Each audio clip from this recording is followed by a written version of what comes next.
Baik, selamat bertemu kembali pada materi teknologi sistem informasi geografis untuk pemetaan digital. Ini kita akan sajikan dalam bentuk online melalui media YouTube dan juga ini disajikan dalam bentuk virtual meeting ya.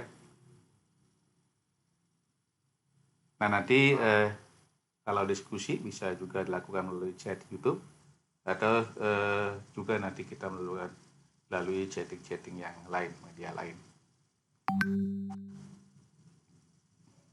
Jadi sebagaimana kita ketahui bahwa pemetaan digital ini adalah pemetaan ya yang menggunakan input data dan prosesnya juga serta outputnya dalam bentuk digital ya di sini. Jadi prosesnya itu mulai dari proses inputting, manajemen data, ya, kemudian analisis manipulasi, sampai dengan proses menyajikan kartografi digitalnya itu dilakukan dengan mekanisme basisnya adalah data digital. Ya. Nah, nanti outputnya bisa berupa ya hard copy atau file elektronik itu saja. Nah ini sebagai ilustrasi saja di sini sebagai ilustrasi ya bagaimana teknologi sistem informasi geografi ini ya digunakan di dalam kartografi digital ya. Jadi keluaran petanya bisa dalam bentuk elektronik karena semua proses input manajemen berupa data digital ya. Jadi manajemen datanya tentu saja data digital ya demikian juga proses. Nah outputnya juga memerlukan kartografi yang digital. Maka digital mapping ya, atau juga disebut dengan digital kartografi ya, pemetaan digital atau disebut juga dengan kartografi digital. Nah, sebagai ilustrasi di sini kita bisa di dalam sistem informasi geografi kita mulai bisa memanfaatkan ya misalnya di sini menggunakan layout view-nya ya. Karena dalam kelas 1 misalnya perangkat lunak AGIS gitu ya, itu dilakukan layout ya menggunakan basisnya adalah data digital. Jadi kita bisa menggunakan layout view-nya di sini ya. Yang disajikan di sini. Ya. Ya, kemudian kita bisa sudah mulai memasukkan ya, itu adalah data frame. Jadi frame ini yang terlihat di sini ini adalah frame dari peta utama ya. Peta utama di sini ya. Kemudian juga kalau kita ingin ada peta indeksnya juga bisa ya. Ini peta utama yang nomor 1 ya, ini peta indeksnya. Nah, kemudian kita dengan teknologi GIS ini nanti perangkat lunaknya apa saja bisa menggunakan yang open source ya. Quantum GIS ya juga bisa digunakan ya. Semuanya tersedia di sana. Jadi yang berikutnya adalah kita bisa menentukan ini skala ya yang kita inginkan ya, baik di peta utama maupun di peta indeksnya ya. Nah, di sini kita bisa mengatur nih ya skala yang kita inginkan. Nah, tentu saja pengaturannya bisa dilakukan di atas ini juga. Ini ada interface-nya ya. Kita input secara manual di sini ya.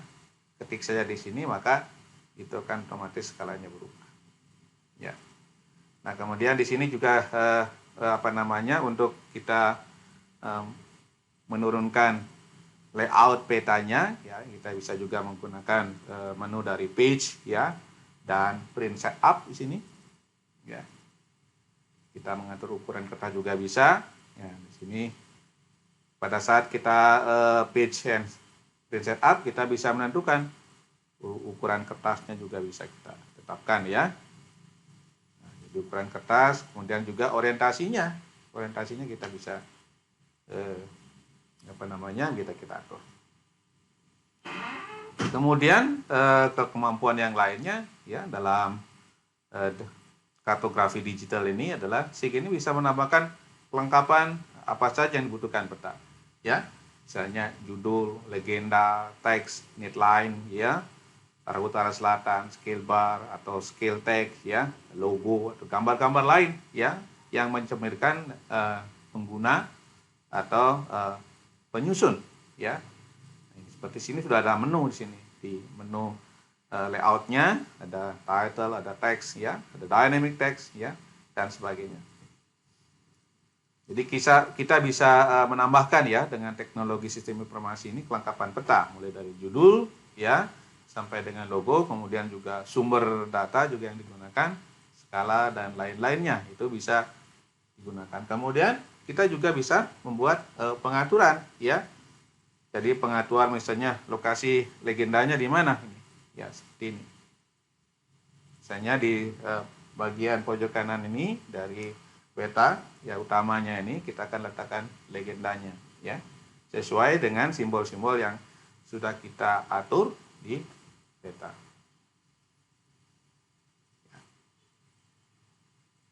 Ya, jadi demikian juga kalau kita ingin mengatur skala gitu, ya, kita menggunakan skala apa? Yang bisa menggunakan skala rasio atau skala bar, ya.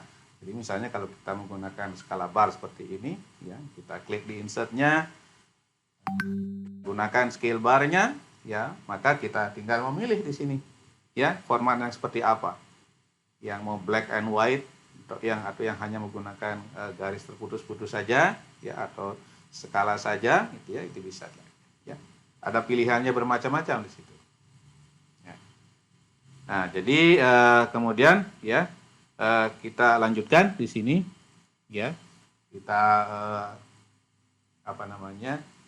klik di properties, ya, kita akan mendapatkan informasi, ya, terkait dengan interval dari panjang barnya seperti apa, ya, itu kita bisa atur di sini, ya.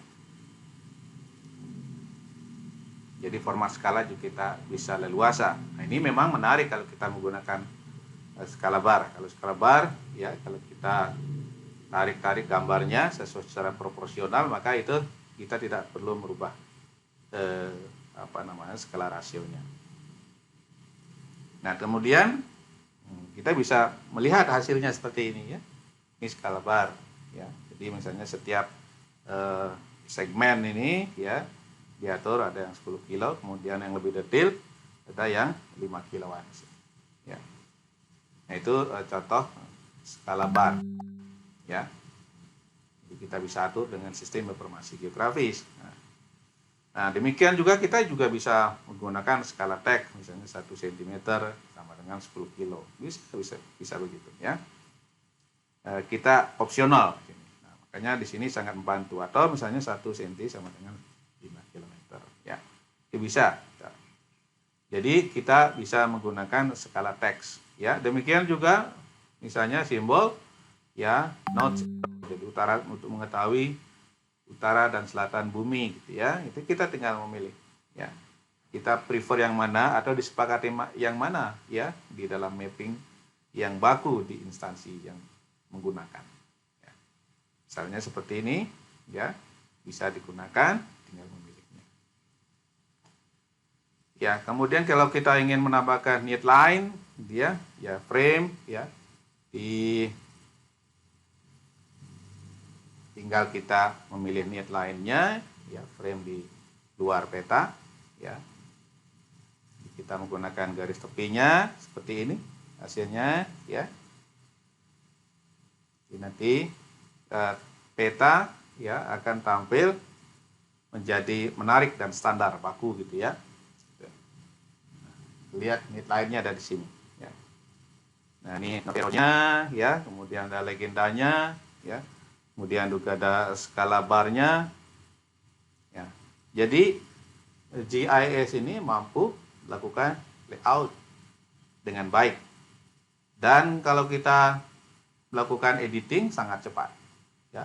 Tinggal copy, paste, edit, ya, itu mudah dilakukan, ya. Apalagi kita memilih font, ya, tipe font, ukuran font, ya, simbol yang akan digunakan, warna, ya, itu mudah.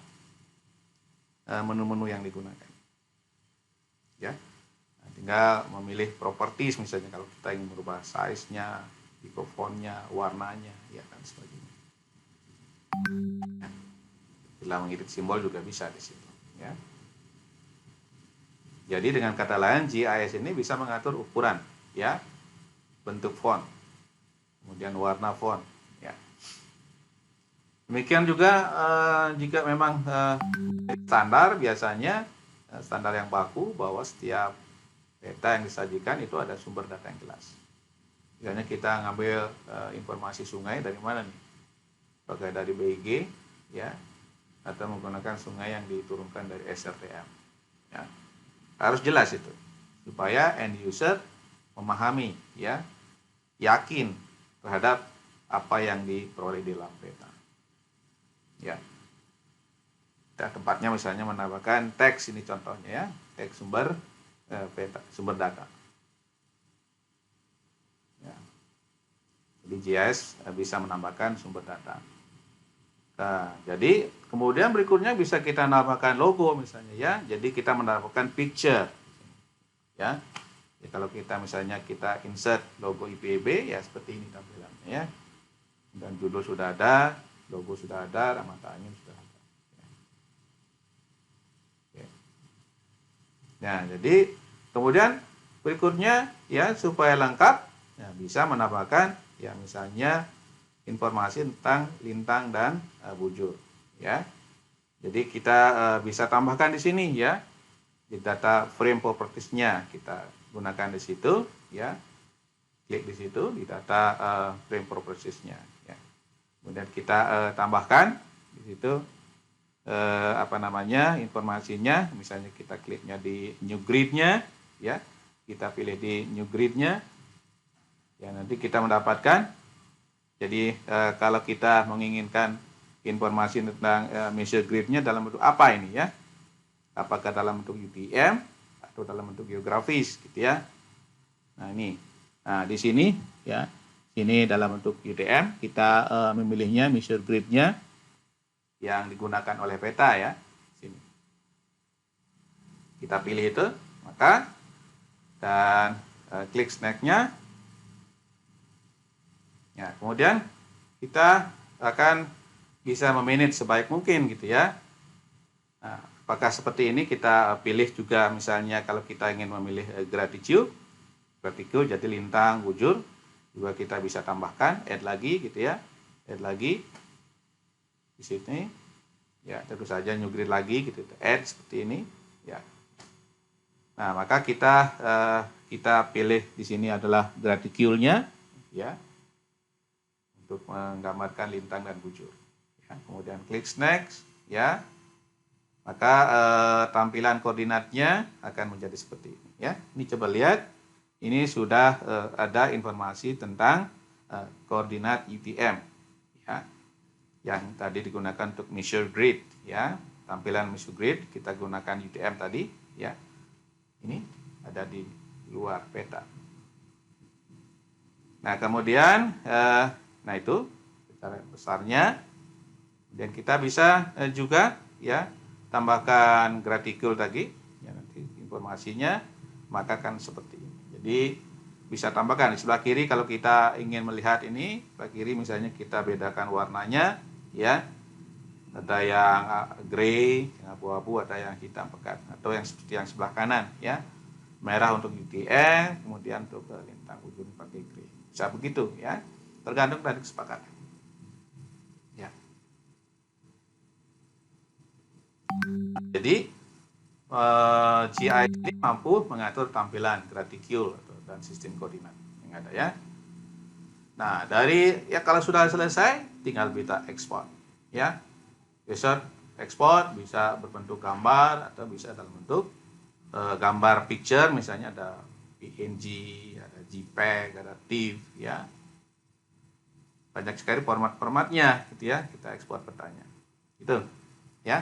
Nah, ini contohnya. Jadi ini salah satu contoh hasil menggunakan digital kartografi, ya. Ya, jadi misalnya di sini kita adalah peta sediannya. Di sini misalnya peta terkait dengan buffer jalan, gitu, ya. Ya.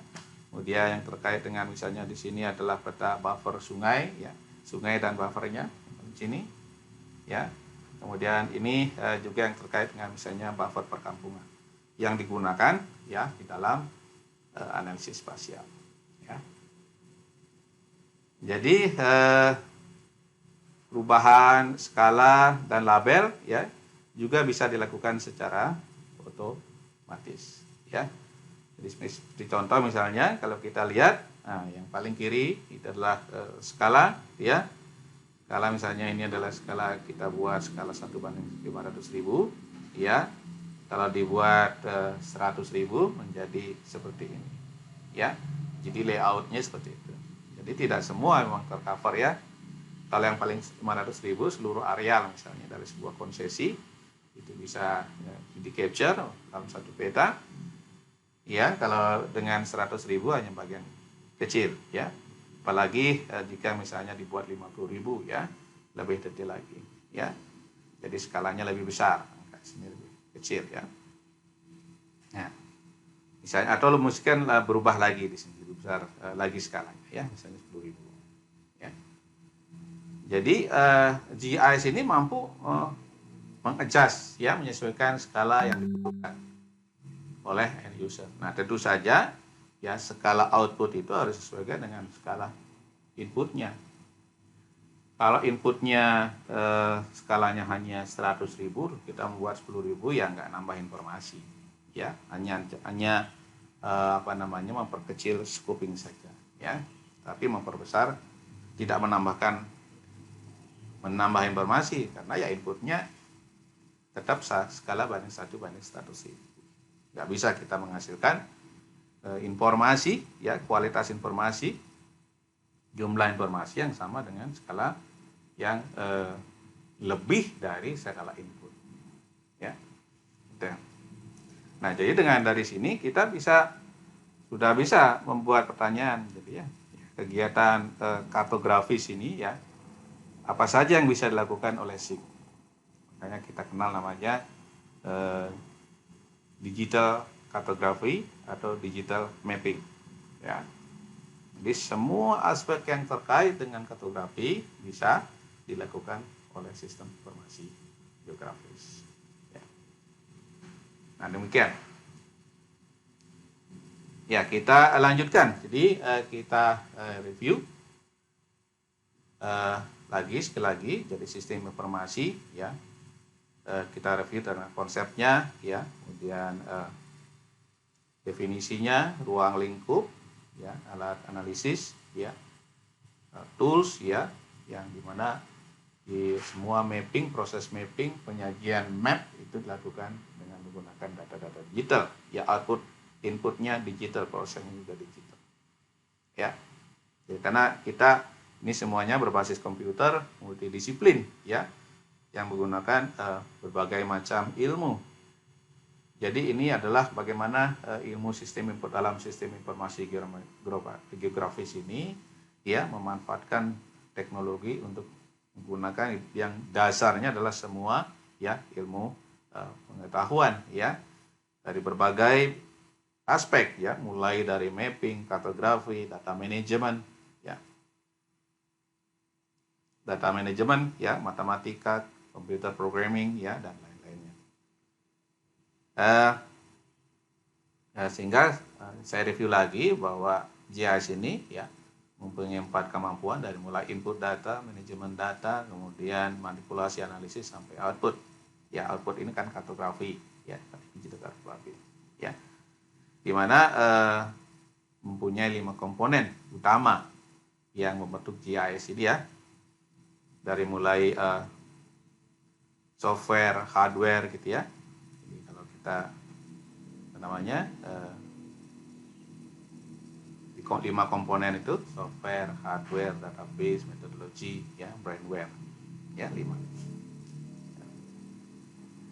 Jadi dengan kata lain, ya sekali lagi saya ringkas bahwa pemetaan digital yang disebut dengan kartografi digital adalah sebuah proses menyajikan objek atau fenomena permukaan bumi ya, ke dalam bidang yang planimetris, bidang datar, ya menggunakan jumlah input data atau layer ya di mana proses manipulasi, analisis dan penyajian ya output semuanya dilakukan secara digital ya, hasilnya dalam bentuk elektronik maupun digital dan juga cetak ya. Nah, penyajian juga dapat disesuaikan dengan standar muatan yang berlaku di suatu negara ya. Oke, jadi recall-nya tadi ya ini sudah. Nah, jadi ya kita akan menghasilkan sebuah informasi ya dengan SIG ini informasi. Kalau di kehutanan kita menghasilkan informasi kehutanan ya, informasi yang digunakan untuk mengolah hutan, untuk pemantau hutan, untuk pengawas hutan ya, untuk Pak Menteri, untuk Pak Presiden gitu ya, sebagai pengambil keputusan atau manajer saja juga bisa. Dan semua datanya, informasi tersebut ya linkage terhadap koordinat bumi itu.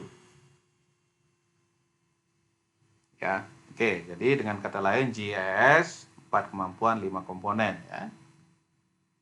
Ya ini saya gambarkan ya. 4 kemampuannya input, manajemen, manipulasi, analisis, kemudian output ya disupport oleh komponennya. Ya, komponennya software, hardware, brainware ya, database dan method ya. Nah, kalau di definisinya ya yang paling lengkap mungkin definisi Esri ya, seperti ini ya. Sekumpulan komponen terorganisir dari perangkat komputer, hardware, software gitu ya. Hardware, software, brainware, database dan metodologi ya untuk mengcapture, menyimpan ya, kemudian mengupdate, manipulasi, analisis dan sampai dengan mendisplay.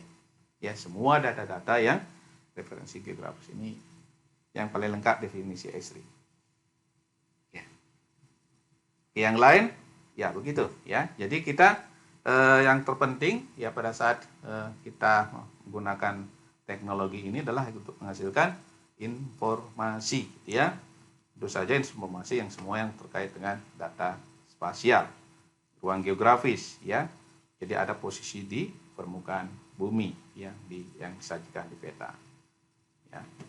Jadi data spasial ya tentu saja di dalam GIS karena kita mengelola database ini dengan GIS tentu saja ada database data atribut ya, jadi ada data spasial dan atributnya, jadi semuanya ada links ya antara spasial dan atribut ya. Di awal pertama kuliah saya sudah jelaskan ada links ya menggunakan relasional sehingga GIS ini kita bisa seeing the whole ya, melihat misalnya dalam suatu unit pengelolaan atau dunia, kemudian kita bisa manage ya, manage-nya dengan data atau informasi yang tentu saja yang sudah, sehingga kita bisa melihat ya kalau kita melakukan clicking di sini misalnya yang berwarna sian ini ya kita akan tahu informasinya jelas ya, kita udah tahu sini bawah sini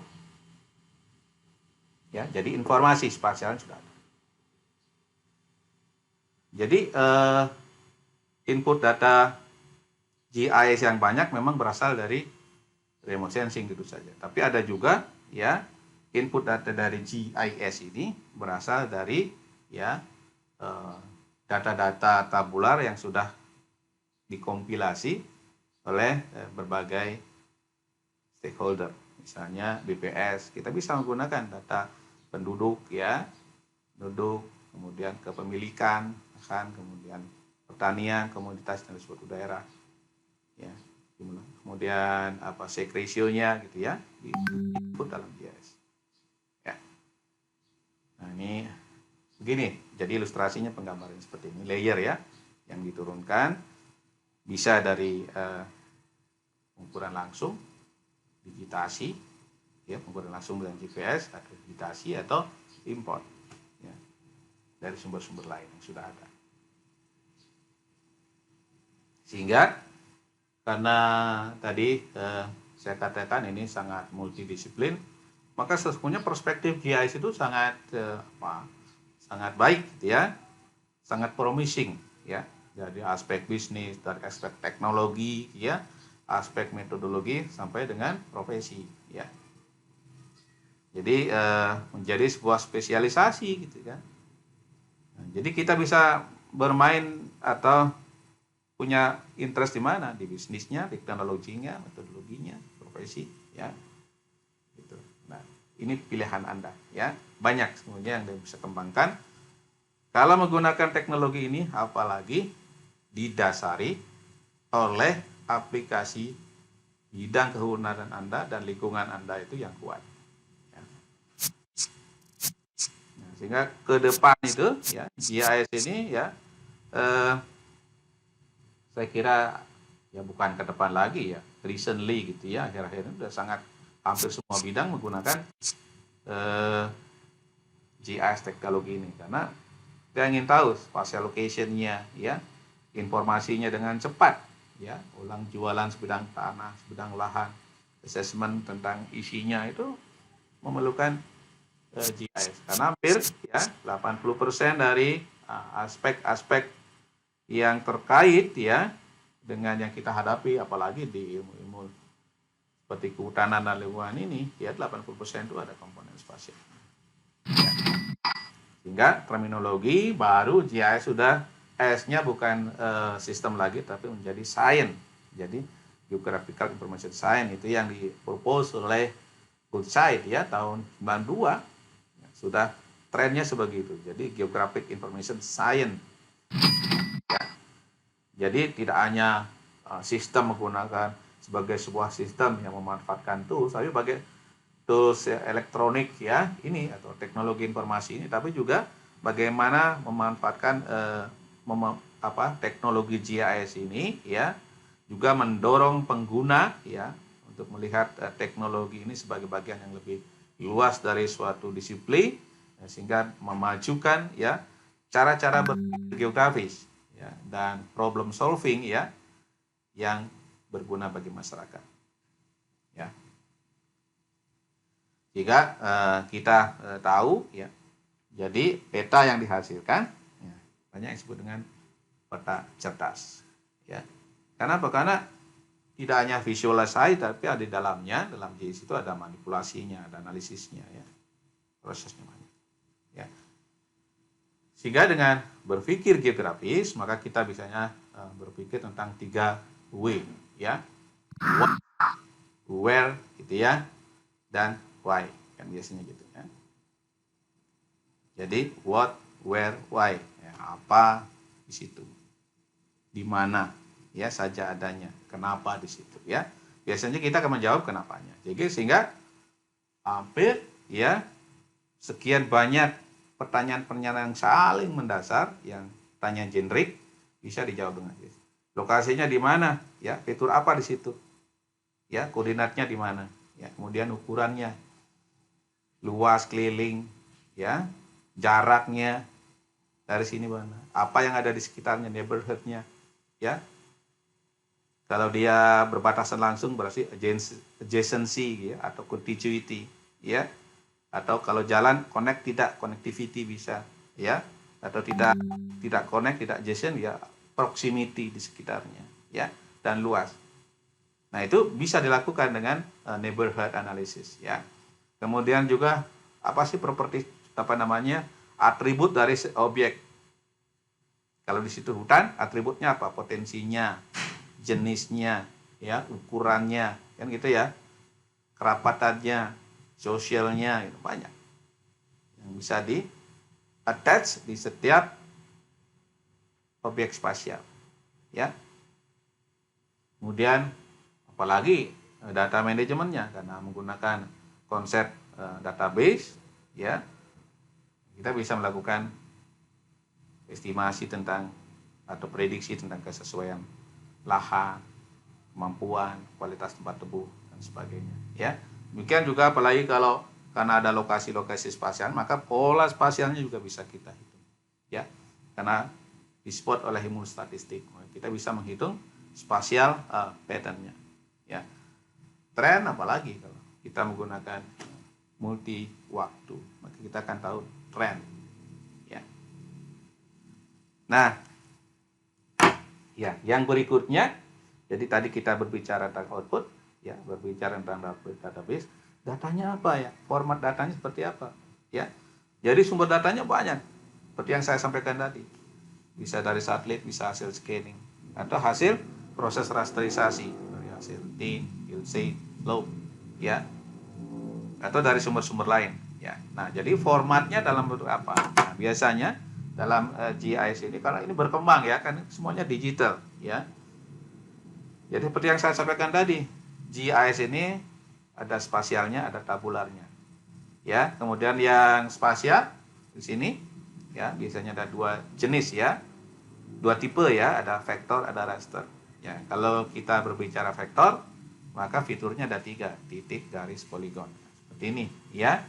Ini vektor yang sebelah kiri, ini adalah yang berbentuk garis ya. Kalau di raster yang berbentuk grid seperti ini, jadi karakterisasi. Kemudian data tabular juga boleh, tidak mesti harus dalam bentuk angka yang bisa dihitung, yaitu rasio, tapi juga bisa yang tidak, yang harus dikonversi dulu atau dimanipulasi, seperti data interval, ordinal, nominal, teks, itu kan nggak bisa dijumlahkan langsung kan, maka perlu manipulasi. Maka kenapa manipulasi itu penting di dalam GIS ya. Nah, jadi di dalam GIS itu kita bisa menggunakan tipe data vektor maupun raster. Nah, ini contohnya ya, perbandingan antara vektor dan raster. Sebelah kiri vektor, sebelah kanannya raster ya. Kalau kita lihat dari space yang digunakan, ruang penyimpanan, maka vektor lebih hemat karena dia hanya menyimpan pada koordinat-koordinat dari vektor itu sendiri. Vektor itu terdiri dari segmennya yang disebut dengan vertex kan. Hanya itu saja yang disimpan. Tapi kalau di raster ya, yang ada objeknya maupun yang tidak ya, itu tersimpan semua. Maka dia biasanya memerlukan ruang penyimpanan yang lebih besar. Demikian juga dengan titik ya dan poligon. Ya. Oke, jadi ini juga sama representasi data vektor ya. Ini khusus data vektor ya. Karena poligon biasanya kan mewakili objek yang punya luasan dengan garis tertutup. Tapi kalau yang tidak tertutup ya berbentuk garis. Tapi kalau hanya kecil-kecil gitu ya, dia berbentuk titik. Ya.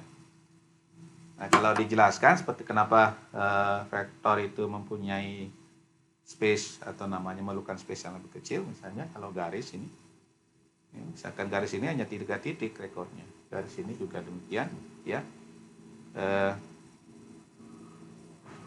Lagi aks 2 juga hanya 3 poin ya. Kalau poligon 1 misalnya 1, 2, 3, 4, 5, 6, 7, 8, 9, ada 9 titik ya. Kalau cuman ini poin yang sini, poin 21, 41, hanya koordinat aja. Poin 1, 2 ini hanya koordinat aja ya. Gitu. Jadi itu kerangka berpikir dari vektor. Nah, memang vektor ini bagusnya ya, karena dia berbasis pada fitur tadi ya, maka vektor ini bisa dibangun topologi itu bagusnya. Tapi kalau raster ya tidak bisa dibangun topologi ya. Kalau dengan nanti kalau topologi itu bisa mengetahui adjacency, contiguity gitu ya. Nah, kemudian area definition itu bisa. Tapi kalau raster tidak bisa. Ya, itu salah satu keterbatasan raster. Jadi kemudian ada sesuatu yang perlu saya ingatkan, bahwa walaupun misalnya outputnya adalah data dalam bentuk data digital tadi, peta tadi, maka sesungguhnya bukan GIS ya, itu produk saja. Kemudian GPS itu alat untuk merekod koordinat saja, atau alat untuk navigasi, itu bukan juga GIS ya. Kemudian tadi software ArcGIS itu GIS juga bukan. Quantum GIS bukan GIS, itu adalah elemennya GIS. Harus ingat itu ya. Ya, kalau bagaimana cara kerja dari fitur vektor ini, titik, garis, poligon ya. Jadi setiap titik itu pasti mempunyai ya atribut namanya ya. Atributnya misalnya titik apa? Kota, nama kota, kategori maju apa tidak, income-nya, menengah apa tinggi apa rendah, apa itu kota wisata dan sebagainya. Itu ciri ya, atribut yang biasanya spasial yang menggunakan titik. Ya. Nah, demikian juga atas spasial dan atribut ini ya. Nah, ini harus ada link ya. Demikian juga yang dalam bentuk garis ya. Kalau garis misalnya tentang jalan ya, nama jalan, panjang jalan ya, kemudian kategori, kondisi ya, padatan lalu lintas. Nah, sini informasinya adalah koordinatnya ada koordinat vertex. Gitu ya. Kalau tadi koordinat titik, yang titik ya.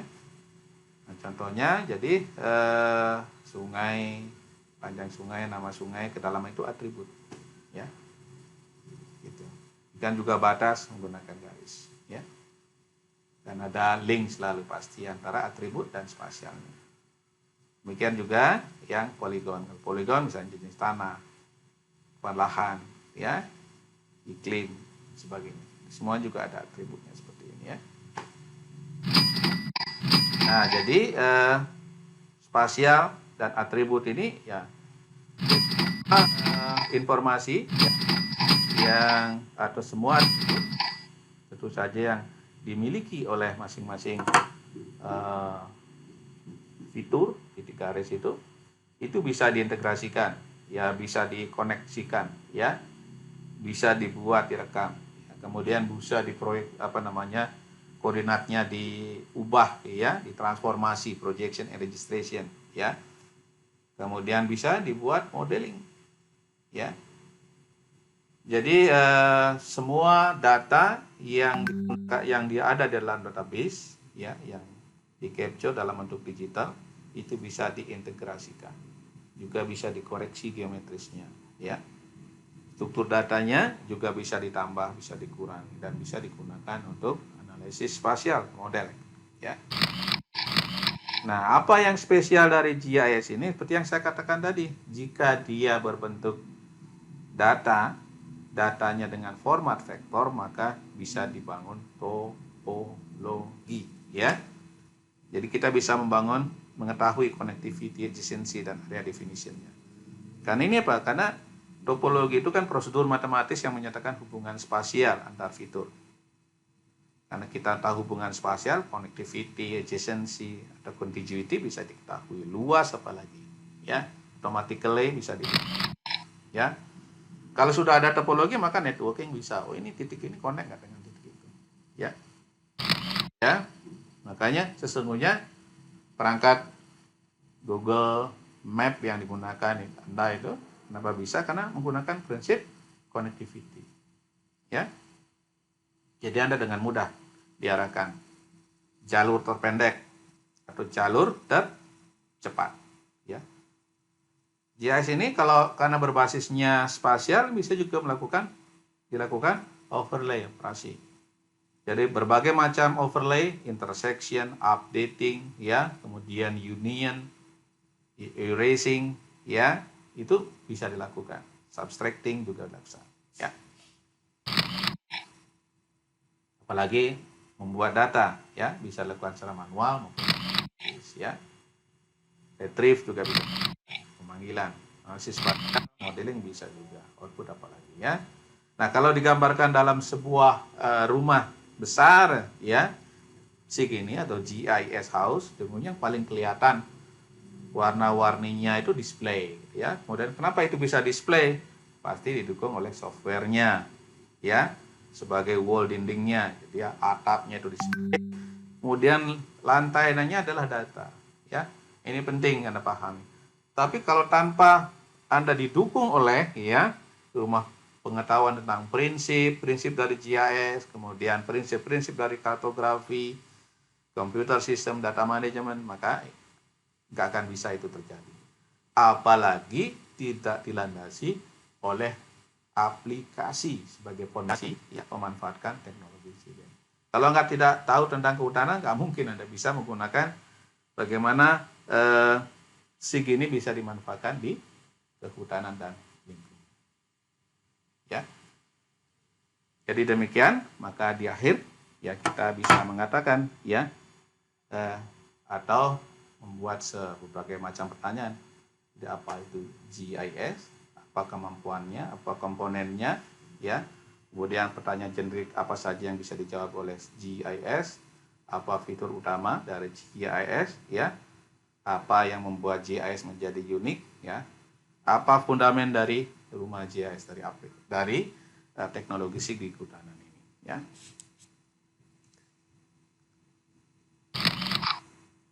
Baik, jadi saya lanjutkan sedikit.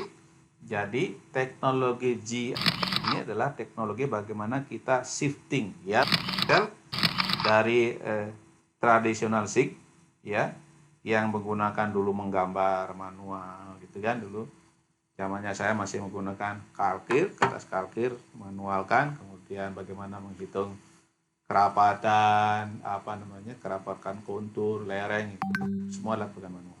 Ini shifting menggunakan komputer, semuanya digunakan komputer. Nah, ini menggunakan teknologi, ya. GIS ini tentu saja didukung oleh software, ya. Dulu dari softwarenya di Oracle tahun 80-an, kemudian 81 menggunakan ArcFlow. Jadi pertama kali saya juga sudah mengalami bagaimana melakukan digitasi dengan ArcInfo, kemudian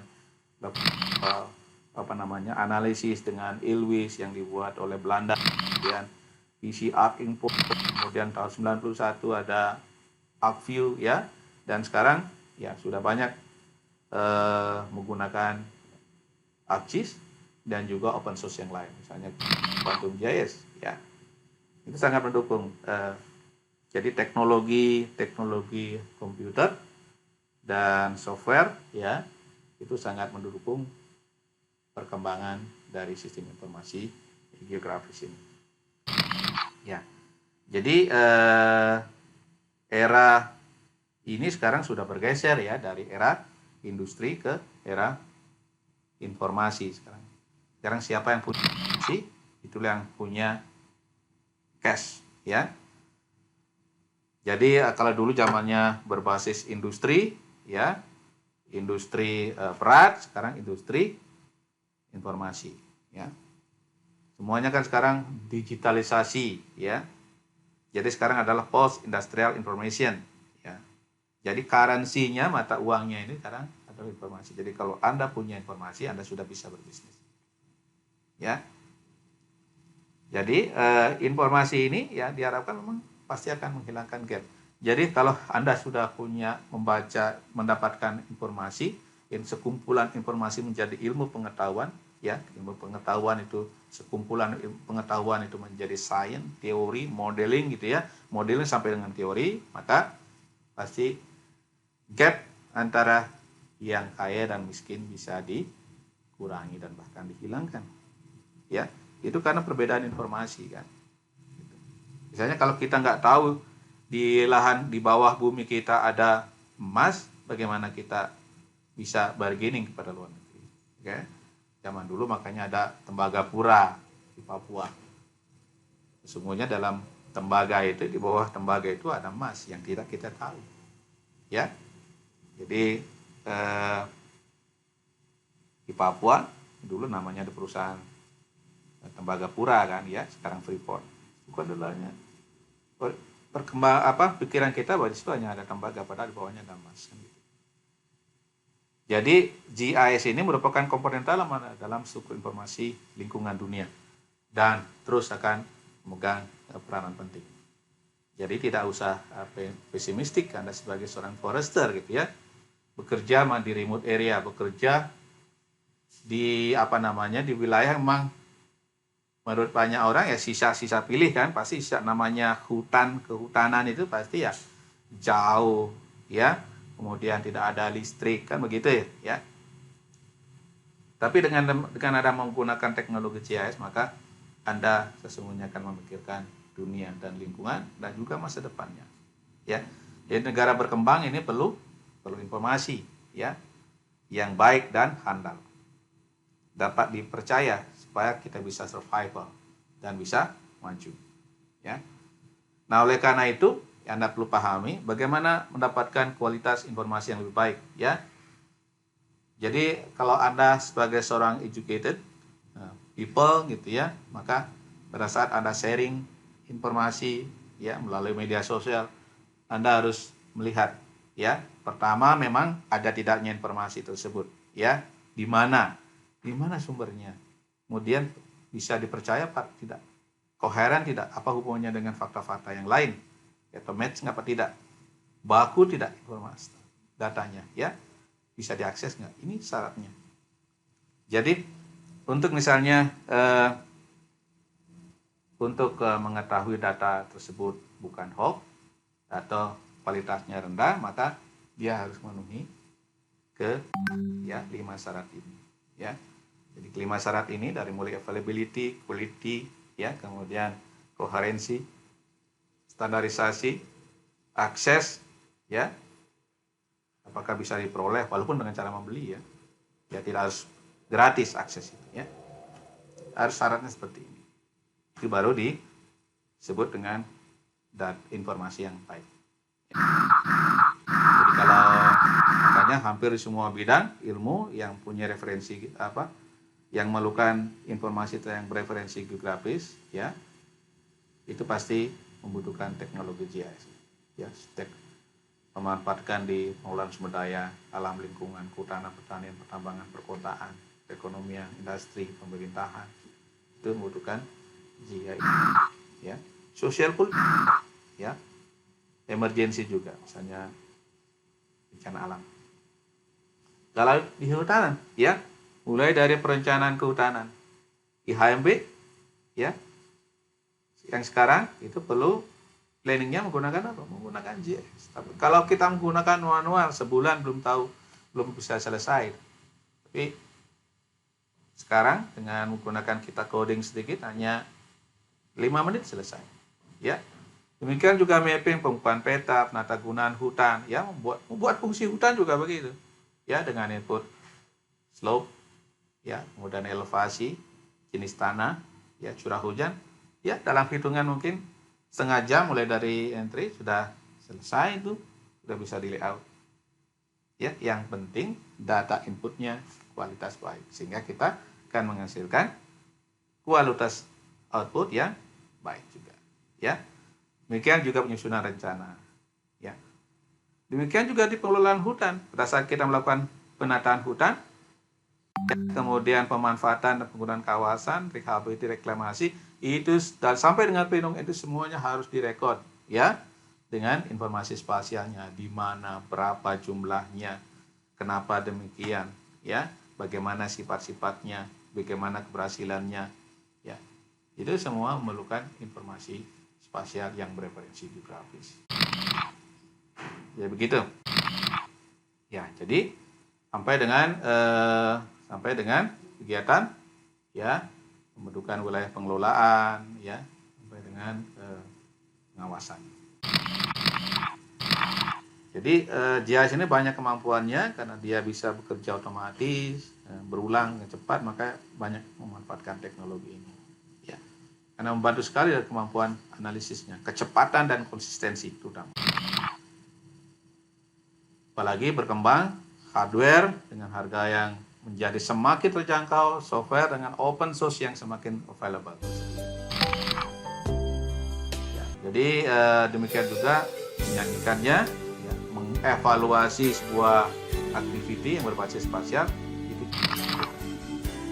ya, dan juga mengeksplor juga cepat,